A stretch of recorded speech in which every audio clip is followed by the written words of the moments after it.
What's going on, everybody, and welcome to the Other Side of the Firewall podcast, where we talk about the latest and greatest of cybersecurity news, as well as we highlight those movers and shakers and glass ceiling breakers, those people of color who've made it to the other side of the proverbial firewall. My name is Ryan Williams, and as always, I'm joined by Shannon. What's up? What's up? What's going on? So, welcome back to the show. If this is your first episode of the week, definitely go back. Monday and Tuesday are our topics. So, on Monday, we talked about the LastPass compromise and how it's affecting 18 million people, I believe, me being one, potentially. And then on Tuesday, we discussed a trending challenge on TikTok that's leading to people downloading malware on their devices. So definitely tune in for that one, especially if you have kids who are on TikTok or you're grown up on TikTok. I'm not judging you. I'm just saying delete it. Um, we discuss how there's three parts to that story that I find to be alarming. So definitely tune in for that. And then on Fridays, we discuss everything else: so movies, books, games, TV shows, all that good stuff. So non-cyber related type stuff. So definitely tune in throughout the week for those 4 different episodes. But today, our discussion revolves around a article by, this comes from InfoSecurity, or infosecurity-magazine.com, an article written by James Coker. It is titled "Majority of U.S. Defense Contractors Not Meeting Basic Cybersecurity Requirements." So the title is very alarmist, in my opinion. Like, not to bash them, but when you actually get into the stats, it's not as bad as the title leads you to believe, in my opinion. But it says nearly 9 out of 10, so 87% of U.S. defense contractors are failing to meet basic cybersecurity regulation requirements, according to research commissioned by Cybersheath. The survey of 300 US-based Department of Defense contractors found that just 13% of respondents have a supplier risk performance system, or a SPRS, score of 70 or above under the Defense Federal Acquisition Regulations Supplement, or DFARS. A score of 110 is required for full compliance. So what that is there's mechanisms in order to keep contractors and the information, the systems they work on, are safe. Those parameters are ever changing and they're becoming more strict as time goes by.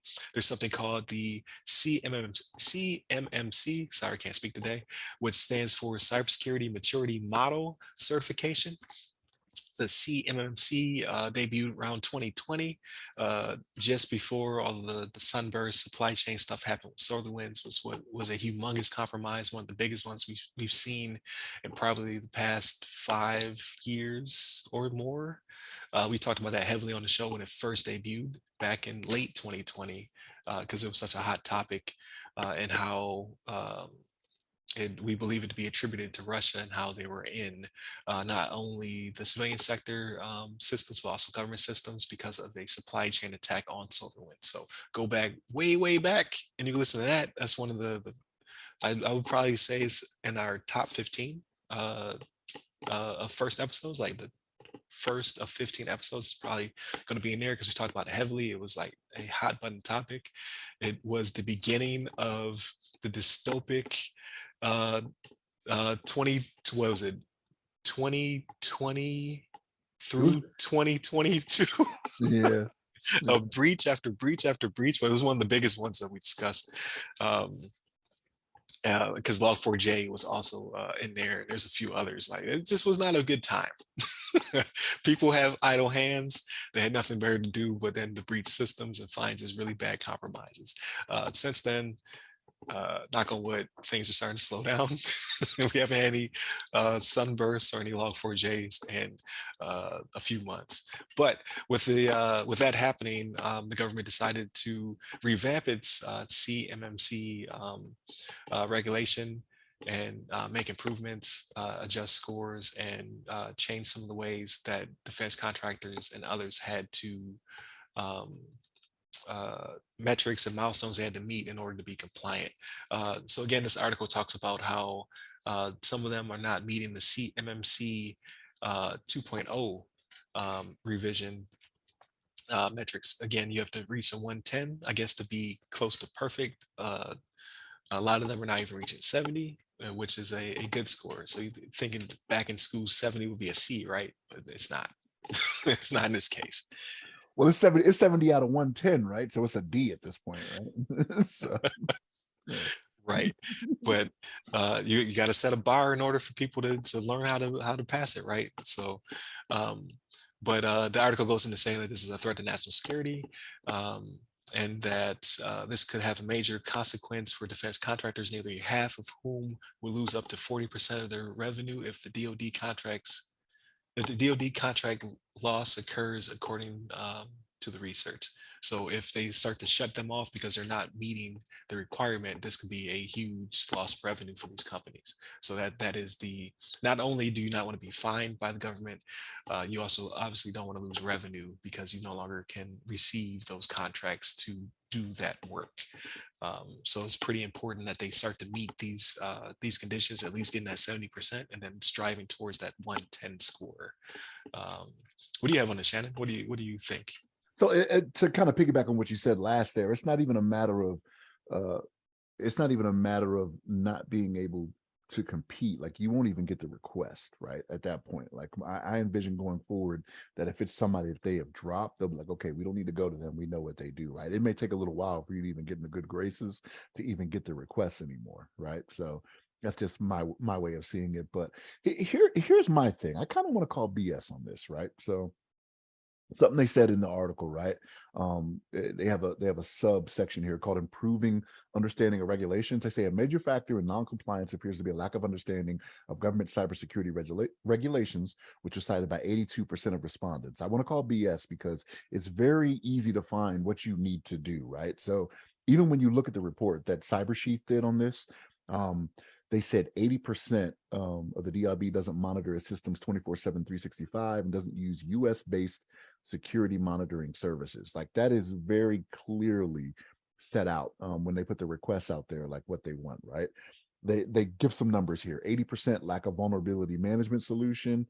One of the first things they talk about when they put these requests out there to companies. 79% lack a comprehensive multi-factor authentication system. I mean, that's kind of like ground zero at this point when it comes to working with DoD, right? Like, multi-factor.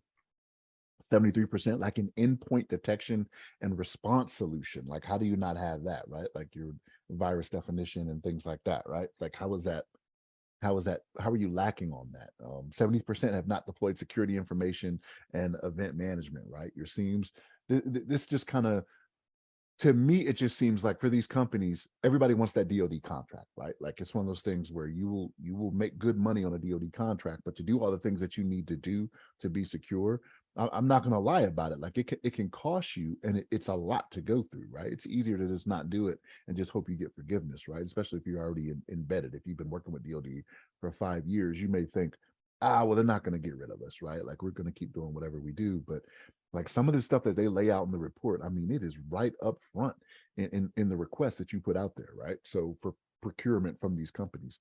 And again, this goes back to, this was several months ago, we talked about this, about letting the companies police themselves, right? Like, them saying, yes, we are following these guidelines and doing this, that, and the third. Like, who is watching them?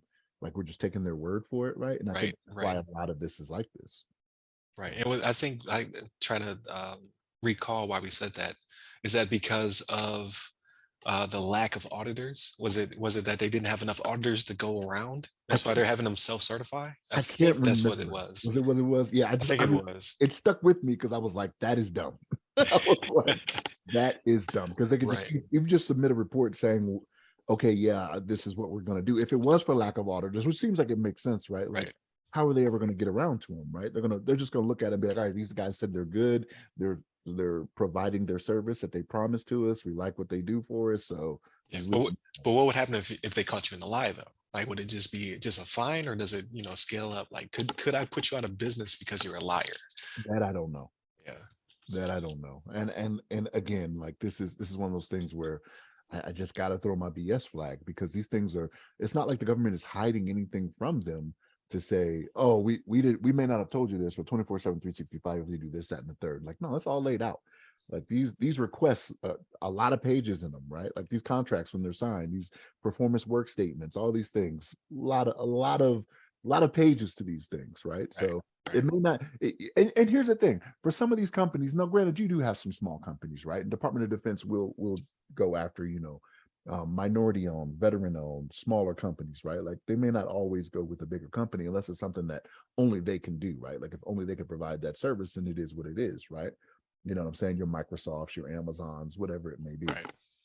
But I just I'm not thrilled at seeing this because I have somewhat of an idea what goes into trying to procure services in the DoD, and I want to call BS on it from what I've seen. I'm like, man, it's a lot of pages. You know what I mean? Right. I'll control F it and look for look for this, that, and the So third. so is a slow steady march though? Like is it so I should say, is it a difference between like, okay, the CMMC, I don't know why can I say that.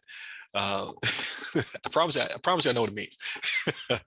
Is it that because of the requirement change, maybe the company's already embedded and already had the previous requirements and bidded on it and won it and did not have necessarily, were not paid for the new requirements? Or is it a matter of just trying to get them to slowly march to the beat and get in line to having those requirements fulfilled at a certain roadmap? Like maybe they don't want it necessarily like, okay, we want you to get a 70 now, but like 2025, 2026 is when you need to be up to the 110. Well, for 2.0, they don't even need to do it until 2023. Like it's not even something that they're holding them to right now. Like what this is based off, if I read Okay. this correctly, is what they're doing right now with the current CMMC, right? So like 2.0 doesn't come out till 2023. I see what you're You're saying. not Okay. you're not following what we have out there right now. So if we're going to make it more stringent, how can we believe that you're going to do better? If you're not up to 70, if you're not getting the D now, we don't want the F. You know what I mean? So I'm just saying that's just my thinking behind it. So Gotcha. Okay. So I'm sure this is going to pop up again. I've seen a similar article. I didn't speak about it because it was still kind of a work in progress. But this one was like, this one had hard details in it. So I'm sure it's going to come up again, probably before the new year rolls around, if not just after the new year, to kind of see where companies are at, what they're doing. Another survey. Um, it's interesting, right? Because I'm not in that sector quite yet, so I've only seen it from behind the blue suit or green suit or whatever you want to say, like the person in uniform. I was like, I have to stay up till midnight, make sure we're ready for this inspection. And it's supposed to be operational inspection, right? We're supposed to already be there, but obviously we have an operational mission. So it's not that it's taking a back burner, but you have your hands are tied sometimes. Like I need to get something done. I need to also continue to work on this, whatever solution it is, to make sure that we're safe.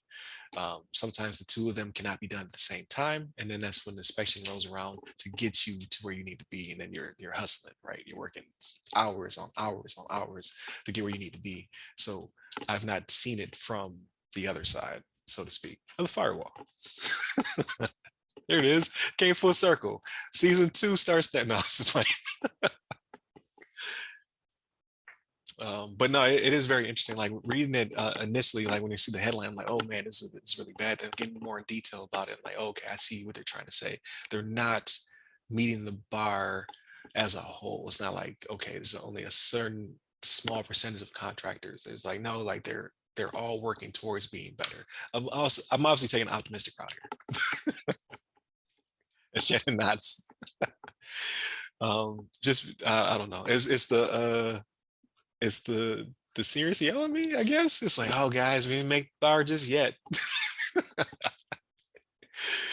But we're gonna work extra hard to get there. As opposed to like, this is money. Like, so on my side, like I was being paid salary. So no matter if they work me 4 hours or they work me 400 hours, I get paid the same amount of money, as opposed to these contracts, which are, thousands, tens of thousands, millions of dollars.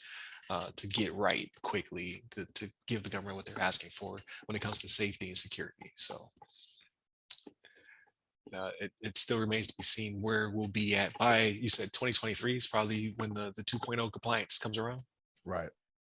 But they'll give them time. That's the thing. Like as with all of these, right? Like they'll set that deadline and say, okay, now we know we said this, but we'll give you until fiscal year 2024 or whatever, or 2025, right? So Right. that's into 2024. But yeah, Gotcha. Gotcha.